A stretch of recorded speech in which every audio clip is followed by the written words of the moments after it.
नमस्कार साथियों, वेदांत learning point में आप सभी का हार्दिक स्वागत एवं अभिनंदन करती हूँ। आज आप सभी के लिए डीएलएड सेकेंड ईयर का फर्स्ट पेपर संज्ञान अधिगम एवं बाल विकास के अंतर्गत कहानी पाठ के प्रकार और साथ ही बालकों के लिए कहानी की उपयोगिता, उपादेयता या महत्व बताने वाली हूँ।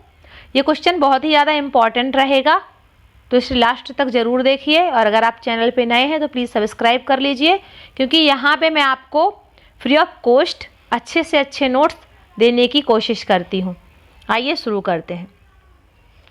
क्या है आपका कहानी पाठ के प्रकार। कहानी का जो पाठ होता है उसके प्रकार कितने होते हैं। कहानियाँ तो हम पढ़ते हैं, लेकिन कभी सोचा है कि किस किस प्रकार की कहानियाँ पढ़ते हैं या पढ़ी जाती हैं या बच्चों को पढ़ानी चाहिए। ठीक है, आइए देखते हैं। कहानी पाठ के संभाव्य रूप कितने हैं? 4। कहानी पाठ के संभाव्य रूप 4 हैं। संभाव्य रूप का आशय वह रूप जिसमें कहानी पढ़ाई जा सकती है, मतलब कि कहानी के जो पॉसिबल फॉर्म है, संभाव्य रूप का मतलब होता है पॉसिबल फॉर्म। पॉसिबल फॉर्म जो भी है कितने तरह से पढ़ाई जा सकती है? 4 प्रकार से पढ़ाई जा सकती है। कैसे? किसी पाठ की कहानी को गहन अध्ययनिष्ठ पाठ के रूप में पढ़ा सकते हैं, तो दूसरे पाठ की कहानी द्रुत पाठ के रूप से, यानी कि किसी कहानी को बहुत ही अधिक गहन अध्ययन यानी कि बहुत ज़्यादा उसका ध्यान से अध्ययन करके पढ़ाया जाता है, और किसी कहानी को द्रुत पाठ यानी कि जल्दी जल्दी पढ़ा दिया जाता है। ठीक है, तो दूसरे कहानी पाठ को रचना पाठ का रूप दे सकते हैं। किसी कहानी पाठ को मौखिक रूप से सुना सकते हैं, यानी कुछ कहानियाँ ऐसी होती हैं जिनको आप मौखिक रूप से सुना सकते हैं, यानी कि बिना देखे कहानियाँ सुना सकते हैं। और कुछ ऐसी होती हैं जिनको पाठ रचना या पाठ का रूप दे सकते हैं। कैसे? मतलब कि किसी कहानी को आप लिखित रूप में लिख करके दे दें। ठीक है, यदि कहानी के पात्रों के बीच संवाद की प्रधानता है तो वह संवाद के रूप में भी प्रस्तुत किया जा सकता है। जैसे एक आपने पढ़ा होगा या सुना होगा, अंधेर नगरी चौपट राजा। ये कहानी थी, हम लोगों ने कक्षा 5 में पढ़ी थी। तो इसमें भी जो है आपका संवाद होता है, किसी की बात को ज्यों का त्यों रखना संवाद होता है। ठीक है, जैसे जो हम नाटक करते हैं ना, जैसे स्टेज मंच पे जो नाटक होते हैं वो संवाद के रूप में ही होते हैं।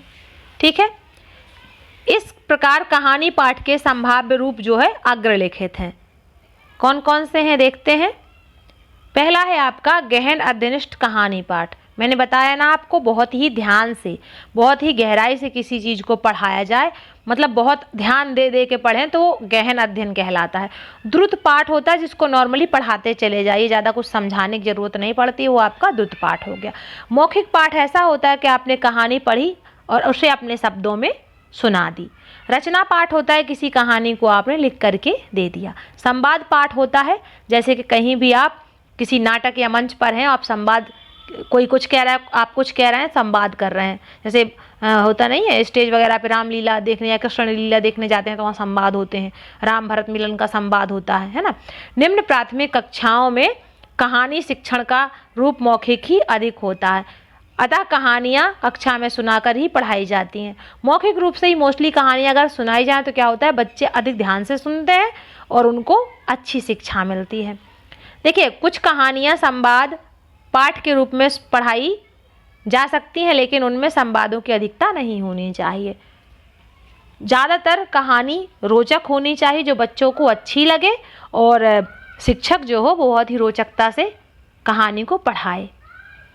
ठीक है, इसके बाद है बालक की शिक्षा में कहानी की उपादेयता, यानी कि importance of story, the education of child. ठीक है, तो क्या हो जाएगा कि बालक की शिक्षा में कहानी निम्न प्रकार से उपयोगी है। कैसे उपयोगी है? देखिए कि पाठ्य विषय को रोचक बनाने के लिए कहानी स्वाभाविक और मनोवैज्ञानिक साधन है, क्योंकि बालक कहानी सुनने और पढ़ने में रुचि लेते हैं। सबसे पहला क्या है, कोई भी पाठ आप पढ़ा रहे हैं उसको रोचक बनाने के लिए, यानी कि रुचिकर बनाने के लिए स्वाभाविक कहानी क्या है, किसी भी बात को आप समझा रहे हो तो कहानी के माध्यम से अगर आप समझाते हो बच्चों को तो बहुत जल्दी समझ में आ जाता है, क्योंकि बच्चे क्या है, कहानी सुनने में बहुत ही ज़्यादा मन लगाते हैं। उनका मन, वो आपने सुना होगा गीजू भाई बधेका, जी थे, वो क्या करते थे, उन्हें बच्चों को कहानी सुना के ही रोज रोज नई नई कहानियाँ सुनाते थे, उसी से उन्होंने बच्चों को शिक्षित कर दिया था। ठीक है, कभी अगर मन हो तो गिजू भाई बधे का एक बार सर्च कर लीजिएगा, आपको दिख जाएगा। अगला है प्रकृति निरीक्षण, भूगोल और विज्ञान में कहानियों के माध्यम से शिक्षा देना बालकों की रुचि के अनुकूल होता है। प्रकृति निरीक्षण कहाँ होता है? आपका पर्यावरण में होता है।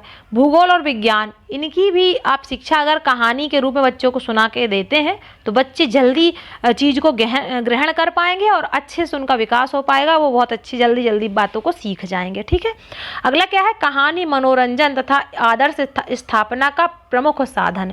परियों की कहानी सुनाते हैं, अच्छी परियां होती हैं तो वो जल्दी जो है जादू करके सब ठीक कर देती हैं, तो उसमें क्या है कि मनोरंजन भी होता है बच्चों का, और आदर्श यानी कि कहानियाँ जो होती हैं वो आदर्शवादी होती है ना, अच्छे लोगों के बारे में होती है, तो बच्चे अच्छी चीज़ें सीखते हैं और स्वयं अच्छे बनने का प्रयास करते हैं। ठीक है, अगला है कहानियाँ बालकों की जिज्ञासा बढ़ाती हैं, उनका ज्ञान विकसित करती हैं। कहानी आप सुनाएंगे तो बच्चों की जिज्ञासा बढ़ती है। जैसे आप पढ़ाते हैं ना कोई कहानी, तो बच्चे सोचते हैं अब आगे क्या बताने वाले हैं मैम या टीचर, अब आगे क्या बताएंगे, इसके बाद क्या है।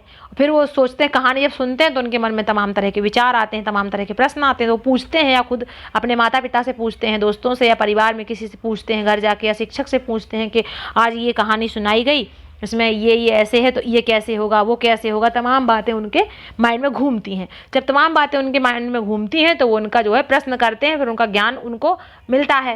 मतलब प्रश्न अगर करेंगे आपसे तो आप कुछ ना कुछ तो उनको बताओगे, वो जो बताओगे वो अच्छा ही बताओगे, तो क्या होगा, उससे उनका ज्ञान विकसित होगा।